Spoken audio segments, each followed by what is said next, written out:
안녕하세요 여러분. 오늘은 오랜만에 발렌시아에 대한 영상으로 찾아왔는데요. 그 중에서도 발렌시아와 실크에 대한 이야기를 좀 들려드리려고 해요. 실크로드와 어떻게 발렌시아가 실크 무역의 중심지로 한때 성장을 했는지, 그리고 그런 의미에서 라 롱하 델라 세다와 그리고 실크 박물관도 들려보려고 해요. 가실까요? 실크로드는 기원전 2세기경에 시작돼서 동양과 서양을 연결하는 중요한 무역로였습니다. 중국에서 생산된 고급 실크는 중동을 거쳐 유럽까지 운송되었고, 실크뿐만 아니라 다양한 문화와 기술이 교류되는 계기가 되었죠. 저는 사실 이 발렌시아와 실크로드 이 두 단어를 딱 들으면 제일 먼저 그 비단장수 왕서방이 과연 발렌시아까지 왔었을까라는 의문이 들거든요. 그래서 생각해보면은 그 실크로드라는 게 어떤 중국의 어떤 특정 도시에서 유럽의 어떤 특정 도시까지 이렇게 쭉 연결되어 있는 실제로 나 있는 도로라기보다는 그런 게 아니라 아시아부터 유럽까지 얽히고 설켜서 쫙 퍼져 있는 약간 네트워크 같은 거잖아요. 그래서 그런 의미로 볼 때는 그냥 실크로드의 가장 반대편에 있었다, 스페인이. 그 정도로만 이야기할 수 있을 것 같아요. 그래서 진짜로 그 왕서방이 비단 꾸러미를 막 이고 지고 막 낙타를 타고 말을 타고 막 이러면서 발렌시아까지 왔었는지는 알 길이 없네요. 기원전 중국에서 만들어지기 시작한 실크가 실크로드를 통해서 중동, 로마, 북아프리카까지 전해져 계속 발전해 오다가 스페인에 처음 전해진 것은 8세기, 즉 이슬람 제국이 스페인을 점령하면서부터였다고 합니다.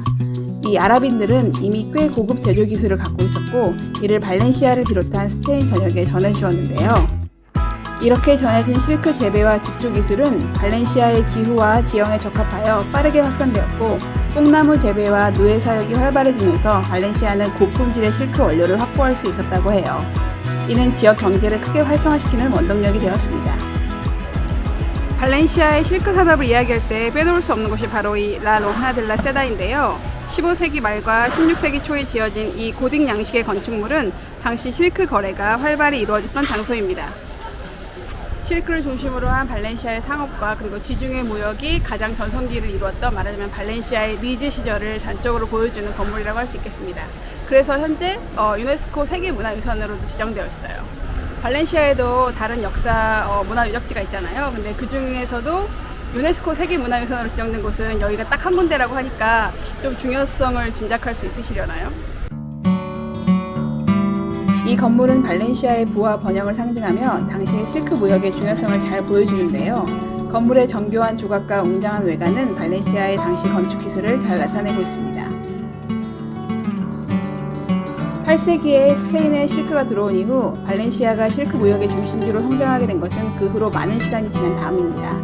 15세기와 16세기 발렌시아는 유럽 내 실크 무역의 주요 거점이 되었는데요. 발렌시아 실크는 지중해를 통해 이탈리아, 프랑스, 북유럽까지 수출되었고, 이에 발렌시아는 유럽의 실크 무역을 주도하는 도시로 자리매김했습니다. 발렌시아의 실크는 그 품질과 아름다움으로 인해 유럽 전역에서 높은 평가를 받았고, 이는 발렌시아 경제에 큰 부를 안겨주었다고 해요.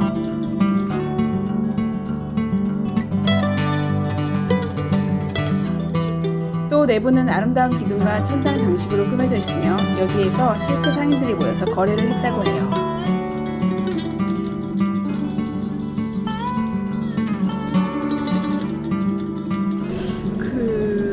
상상력을 굉장히 발휘해야 되는 그런 곳인데, 글쎄요, 요즘 의미로 따지면은 뭔가가 거래되는 그런 장소니까, 우리나라 지금이라면 동대문 원단 도매상가 이 정도 되려나요? 아니면은 백화점이나 쇼핑몰 이런 개념일까 상상이 잘 안 되는데, 어쨌든 도매상가가 됐건 쇼핑몰이 됐건 요즘에도 일단 건축물을 멋지게 지어놔야지 잘 지은 공들여서 지은 어떤 백화점 이런 데 사람들이 많이 몰려야지 돈이 돌기 때문에, 옛날에도 약간 그런 의도로 조금 그럴듯하게 멋진 건물을 좀 짓자 이런 생각이 아니었을까 그런 생각이 들어요.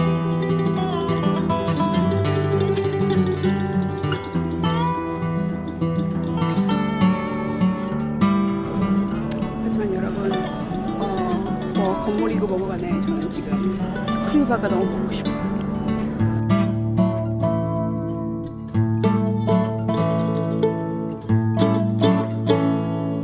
사실 사실 입장료도 저렴해요. 하지만 그 저렴한 입장료마저도 아깝다는 생각이 드는 분이 아마 계실 것 같은데요. 그 이유라면 건물 자체도 일단 크지 않고 이 안에 전시되거나 진열될 물건들이 거의 없다는 점 때문일 것 같아요. 여기는 거래소, 즉 교역장이었기 때문에 성당처럼 그렇게 화려한 볼거리도 없고 오래된 저택 같은 공간도 아니기 때문에 뭐 가구나 전시 물품도 없습니다. 그죠? 단지 공간밖에 없다고 느껴질 수 있는데요.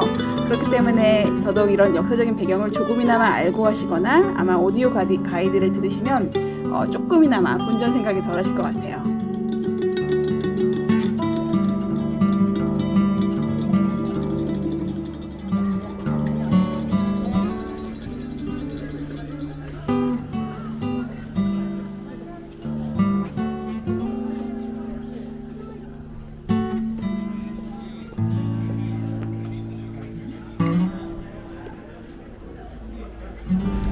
다음으로 방문할 곳은 발렌시아 실크 뮤지엄인데요. 여기 라롱아 델라 세다에서 걸어서 한 8분 정도 떨어져 있어요. 거기에 보시면은 발렌시아 실크 산업의 역사와 그 발렌시아 실크 산업을 잘 보여줄 수 있는 여러 가지 전시품들이 있다고 합니다. 발렌시아 실크 박물관은 과거 실크 길드의 본부로 사용되던 건물에 위치해 있습니다.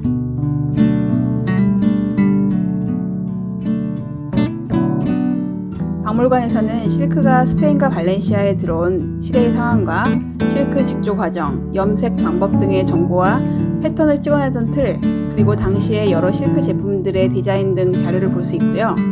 뿐만 아니라 실제로 수십 년 전까지 쓰이던 배틀이나 뽕잎을 먹고 살아있는 누에까지 볼 수 있어서 좀 신기했어요.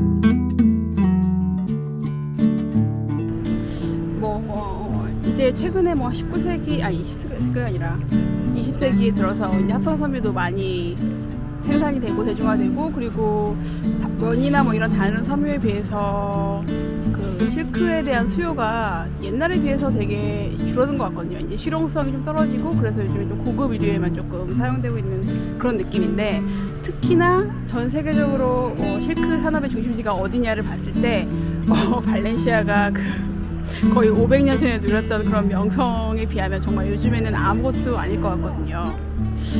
하지만 여전히 오늘날에도 이 발렌시아에서 그 실크와 관련된 약간 풍부한 전통이랄까 이런 거를 좀 찾아볼 수 있는데, 그 단적인 예가 저희 축제 라스파이스 때마다 그 수만 명의 그 파에로들이 있는 그런 화려한 전통 의상 있잖아요. 그게 이제 다 굉장히 고급 실크의 고급 자수로 만들어진 그런 옷감들이라서 이 지역에 있는 그 말하자면 장인들이 정말로 공을 들여서 만든 어떤 실크 산업에 대한 자부심 이런 거가 아직도 살아있다는 걸 느낄 수 있어요.